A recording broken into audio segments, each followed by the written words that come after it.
पुराने जमाने की बात है। एक छोटा सा परंतु समृद्ध राज्य था।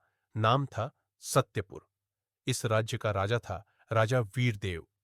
राजा अपने प्रजाजनों से अत्यंत प्रेम करता था। उसके लिए उसकी प्रजा ही उसका परिवार थी। राजा वीरदेव प्रतिदिन प्रातःकाल अपने दरबार में बैठता और प्रजा की समस्याएं स्वयं सुनता। उसने एक नियम बनाया था। राजा पहले सुनेगा, फिर निर्णय करेगा। इससे प्रजा का विश्वास बढ़ता चला गया। राज्य में चारों ओर सुख शांति थी। किसानों के लिए नदी से सिंचाई की सुविधा, शिक्षकों को मान सम्मान और उचित वेतन, कारीगरों को बाजार और सुरक्षा प्राप्त थी।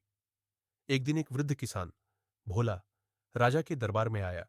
कहा कि उसका पड़ोसी महिपाल उसकी जमीन हड़प रहा है। महिपाल धनवान और चालाक था। उसने जमीन के दस्तावेज राजा के सामने रख दिए। राजा ने त्वरित निर्णय नहीं लिया। वह स्वयं दोनों की भूमि पर गया और निरीक्षण किया। वहां एक विशाल बड़ का पेड़ था, जिसे भोला के पिता ने वर्षों पहले लगाया था। राजा ने कहा, जिस पेड़ को लगाने वाला स्वयं अब याद नहीं, वह जमीन भी उसी की है। राजा ने निर्णय भोला के पक्ष में दिया। प्रजा में न्याय की लहर दौड़ गई। एक दिन विक्रमराज नामक पड़ोसी राजा ने सत्यपुर पर युद्ध की धमकी दी। उसका कहना था, वीरदेव कमजोर है क्योंकि वह तलवार नहीं, जनता की सुनता है। परंतु राजा वीरदेव डरा नहीं। उसने युद्ध की तैयारी की, परंतु अपने तरीके से। किसानों को तलवार चलाना सिखाया, सुनारों ने ढालें बनाई, स्त्रियों ने घायलों की सेवा करना सीखा, बालकों ने संदेश पहुंचाने का कार्य संभाला। यह युद्ध सिर्फ राजा का नहीं था, यह पूरे राज्य की, पूरे समाज की लड़ाई थी। जब युद्ध हुआ, सत्यपुर विजयी रहा, क्योंकि यह राजा का नहीं, जनता का राज्य था।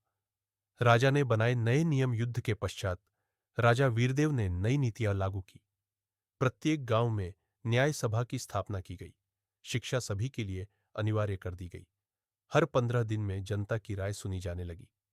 लोगों ने कहा, राजा वही जो पहले सेवक बने। वीरदेव ने राजा होने का अर्थ ही बदल दिया। अंत में शिक्षा सीख। इस प्रेरणादायक कथा से हमें यह शिक्षा मिलती है, सच्चा नेता वही है जो जनता के बीच रहकर उनकी सेवा करे। शक्ति तलवार में नहीं, विश्वास और न्याय में होती है। राज्य चलाना कोई दिखावा नहीं, मानव सेवा का मार्ग है।